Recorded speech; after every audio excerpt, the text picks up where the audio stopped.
पुरातात्विक स्थलों की खुदाई के लिए एएसआई ने अपना विजन दस्तावेज तैयार किया। इसके लिए अब से लेकर 2035 12 वर्षों के लिए उन्होंने अपने अपने एक रोड मैप तैयार किया। इसके लिए केंद्रीय संस्कृति मंत्रालय नोडल एजेंसी है, जिसके पास इसे मंजूरी के लिए भेजा गया।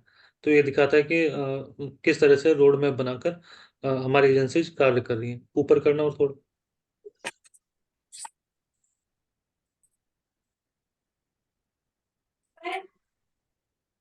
प्रधानमंत्री संग्रहालय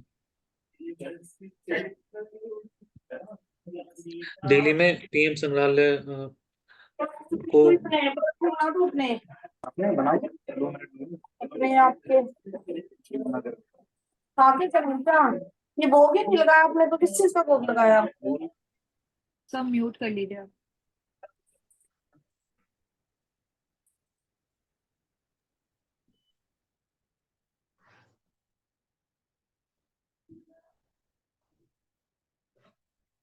कृत्रिम बुद्धिमत्ता बताएगी आपका भविष्य। यहाँ पर है कि डेनमार्क द्वारा एक life to vec AI technology का प्रयोग किया गया है, जिसमें उन्होंने जीवन व्यक्ति के जीवन में जो भी चीजें होती है, स्वास्थ्य होता है, इतिहास होती है, शिक्षा होती है, या उसकी आय काल, उसका जीवन कितना है, मृत्यु तक का जो भविष्यवाणी है वो एआई मशीन के द्वारा किया जाएगा। इस तरह की खोज की है, जिसमें उन्होंने डेनमार्क की पूरी आबादी जो कि 60 लाख है, उन सभी के आंकड़ों के द्वारा इस तरह के शोध किया गया है, जिसमें उन्होंने कहा है कि वो हर छोटी से छोटी चीज को बता सकती है कि या फिर उसके बारे में भविष्यवाणी कर सकती है, उसके डाटो के या फिर जो हमें डाटा प्रोवाइड किया गया है उसके आधार पर, जिसका प्रयोग किया जा सकता है। लेकिन जब हम बात करते हैं एआई के यूज की, उसके साथ साथ हम बात करते हैं उसकी नैतिकता की विशेषता क्या, कि इथिकली किस तरह से वो करेक्ट है, या जीवन के जो समाज में किस आधार पर एआई का प्रयोग किया जाना चाहिए, किन नैतिक मूल्यों का प्रयोग किया जाना चाहिए। जब हम एआई की बात करते हैं तो उसमें किस तरह के नैतिक मूल्य की उपस्थिति होनी चाहिए और किन का पालन होना चाहिए, तो उनके उपयोग करने की जो प्रक्रिया है वो किस तरह से समाज को परिभावित, किस तरह से समाज उससे प्रभावित होगा, और किस तरह से जो समाज का और मानव का दृष्टिकोण है वो उसके माध्यम से उजागर होगा। तो उसके लिए जरूरी है कि जो नैतिकता के जो कुछ मूल्य है वो उसके अंदर शामिल होने चाहिए, और उन्हीं के आधार पर जो एआई है उसका प्रयोग होना चाहिए, ताकि जो व्यापक, जो पूर्ण रूप से सही प्रतिबिंब है उसको प्रस्तुत किया जा सके एआई के माध्यम से, और उसका प्रयोग इसलिए किया जा सके ताकि वह जो मानव जाति है उसको लिए फायदे के लिए प्रयोग किया जा सके, ताकि जो जीवन है उसमें जो घटनाएं घट रही है या फिर उनके माध्यम से देखा सीखा जा सके कि किस तरह से हम उसको अपने जीवन से जोड़ सकते हैं, उसको आसान बना सकते हैं, या फिर किन किन प्रक्रियाओं में हमें एआई का प्रयोग देखने के लिए मिलेगा और उनसे क्या क्या किस किस प्रकार से प्रभावित होंगे। यहाँ पे दिव्या, कृत्रिम का मीनिंग क्या है? एआई आर्टिफिशियल इंटेलिजेंट, कृत्रिम, आर्टिफिशियली तैयार है वो, नेचुरल नहीं, कृत्रिम। ये तो एक एआई मॉडल का नाम है ना, इंडिया का ये पहला पोप आई फ्रांसिस गेस वाला ग्रुप ना, एआई मॉडल। देखिए मानसी सचिन बोल रहा था कुछ। सचिन क्या बोल रहा है? पोप फ्रांसिस वाला उसके साथ ही था आर्टिकल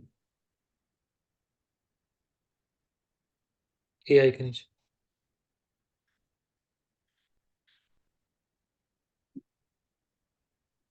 बेसिकली पोप फ्रांसिस इन्होंने 18 दिसंबर 2023 को अ, सभी चर्च पादरियों को सलाह दी थी कि जो समलैंगिक जोड़े हैं उनकी शादियों को उन्हें आशीर्वाद देना चाहिए, लेकिन अफ्रीका के कैथलिक पादरियों पादरियों ने इनकी बात नहीं मानी, और मेडागास्कर ने भी इस आदेश को मानने से मना कर दिया। उन्होंने अपना तर्क दिया है कि इस तरह का मिलन ईश्वर की इच्छा के खिलाफ है। बेसिकली देख सकते हैं कि हमें दो ओपिनियन देखने के लिए मिल रहे हैं, बट देखते हैं क्या होता है। कंटिन्यू मान से।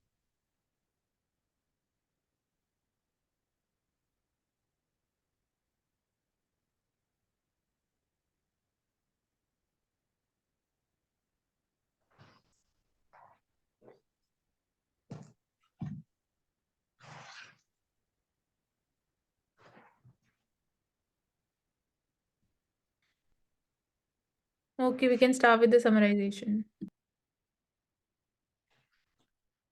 फर्स्ट हमने डिस्कस किया था कि फॉग बनने के लिए किन किन परिस्थितियों का होना जरूरी है। देखा था कि ओपन एयर ना हो, जिससे कि जो क्लाउड है वो ना हो, ताकि जो रेडिएशन है वो ऑब्जर्व ना हो। मॉइस्चर होना चाहिए, जो कि कोल्ड टेम्परेचर है उसकी प्रेजेंस होगी, जो एयर है उसके साथ वो मिक्स नहीं होगी, और जो फॉग है वो बन पाएगी। उसके अलावा हमने डिस्कस किया था कि किस तरह से INS विक्रांत जो है वो फर्स्ट इंडिजिनस एयरक्राफ्ट है, प्रचंड, तेजस, इन सभी की क्या इन्वॉल्वमेंट है। इसके बाद हमने डिस्कस किया था कि जब हम ईरान और इंडिया के रिलेशन देखते हैं तो किन तरह से जो चारवाह पोर्ट है, उसके अलावा जो इंटरनेशनल नॉर्थ ईस्ट कॉरिडोर को हम देखते हैं कि वो किस तरह से कैस्पियन सी से अजरबैजान रशिया के साथ कनेक्ट करता है। और उन सारी चीजों के अलावा इसका अल्टरनेटिव था कि international middle European economic corridor को भी प्रमोट किया जा रहा है, ताकि इसके अलावा एक अल्टरनेटिव भी हो जो सी रूट के साथ कनेक्टिविटी बना सके। करूँ ना? इन टर्म्स ऑफ ज्योग्राफी हमने बात की थी स्नो लेपर्ड और क्लाउडेड लेपर्ड के बारे में, जो कि हमने बात की थी क्लाउडेड लेपर्ड के लिए हिमालयन जूलॉजिकल पार्क दार्जिलिंग में, जहाँ पे हम XC2 कंजर्वेशन कर रहे हैं। And snow leopard capital of world हम बोलते हैं हेमिस नेशनल पार्क को, जो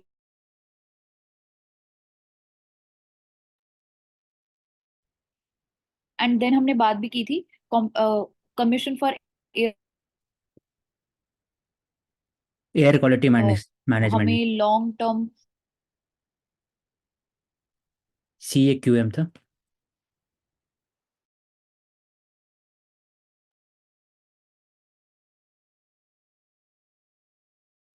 I think you are not audible, Karuna. We can end.